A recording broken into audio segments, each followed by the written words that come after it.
Topic is heterojunction bipolar transistor. Here we are going to discuss about heterojunction bipolar transistors. Basically, this heterojunction bipolar transistor is a junction transistor with heterojunctions instead of homojunctions. Already we know the heterojunction is formed by combining two different types of materials. Similarly, for homojunction is obtained by combining two same types of materials.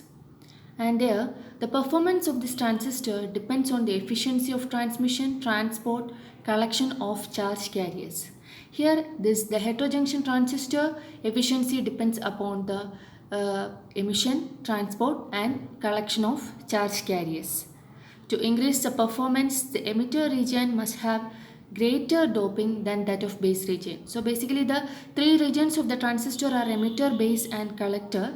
While increasing the performance of this heterojunction bipolar transistor, the emitter region must have greater doping than that of this base region. This is the graph showing the heterojunction bipolar transistor. This graph shows the band diagram of a homojunction bipolar transistor and a heterojunction bipolar transistor. Here we can see the conduction band, the valence band, that is EC is the conduction band and EV is the valence band, and the energy band diagram for the case of this homojunction transistor and the case of the heterojunction transistor. While if we are considering an NPN transistor, at the emitter side for the first figure we can see the band gap energy, and as we are comparing with the figure of second figure, at the emitter side the band gap region is a little bit higher. That should reduces that is it should be nearer to the base portion. While comparing the first figure we can see the emitter region is somewhat the width is smaller as compared to the width of the figure B. While increasing the width of this emitter region, thereby more amount of transition of carriers that can be possible by increasing the width of this emitter region. The band gap of emitter is larger than that of the base region, his heterostructure, as compared to the homostructure. In the previous figure, we can see this the band gap of we are seeing the one is homojunction and the other is heterojunction. While the case of this heterojunction, the width of this emitter region, that is figure B, is showing the heterojunction bipolar transistor. The width of this emitter region is higher as compared to that of the homojunction transistor figure A. So we can say the band gap of emitter is larger than that of base region in heterostructure as compared to homostructure, and the barrier for injection of electrons from emitter to base is EVN. It is lower than that of holes, EVP. It results in appreciable increase of transistor beta.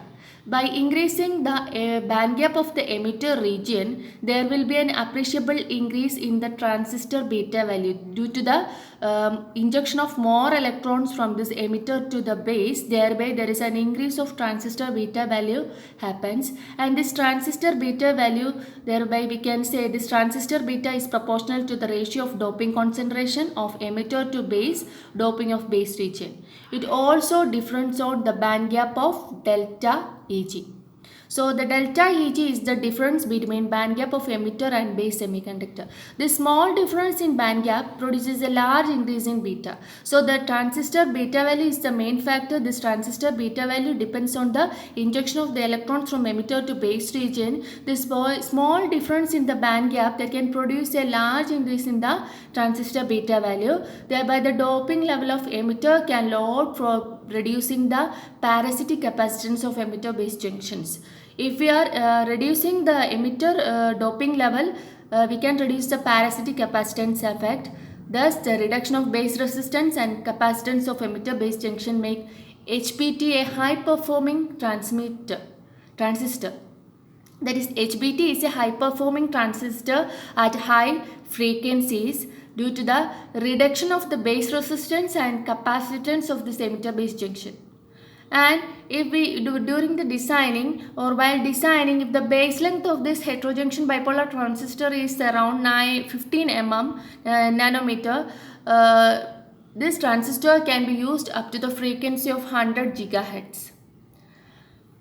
This band gap diminishes from the emitter to collector region. Thereby an electric field is created, and this electric field accelerates the electrons traveling through the base region. That is, the band gap diminishes or the band gap reduces from the emitter to collector region. There should be a production of or the generation of an internal electric field will happen, that which accelerates the electrons traveling through the base region. This makes HPT to operate at high frequency. So the reasons for making HPT to operate at high frequencies is the reduction of that band gap or the diminishing of the band gap from emitter to collector region, and thereby an internal electric field is created. And because of this high mobility for electrons in aluminum gallium arsenide and gallium arsenide, heterojunctions are employed in HBT. So in the manufacturing process or the construction process, we are preferring aluminum gallium arsenide materials. And thereby the advantages of this HPTs are the use of, while we are using this indium gallium arsenide or indium allium arsenide and indium gallium arsenide, we are already said we are using heterojunction bipolar transistors that can be obtained by combining two different types of materials. That is, if you are combining two different types of materials, then the junctions formed will be a heterojunctions. Similarly, we are using the materials of indium gallium arsenide, indium aluminum arsenide, and indium gallium arsenide or indium phosphate. That is, we are in case of the heterojunction, in order to obtain the heterojunctions, we are alternately placing the different material components.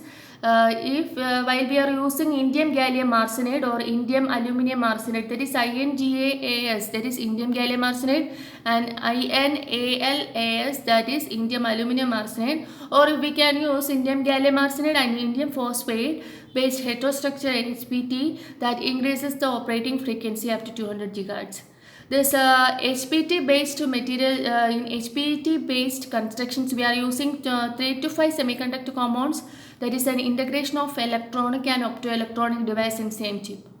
And this fabrication of HBTs are silicon germanium based alloys from which heterojunctions can be formed, since the band gap of silicon is 1.12 electron volt. If the band gap of up to the band gap of 1.12 electron volt of silicon, this fabrication of HPTs of silicon germanium based alloys are possible.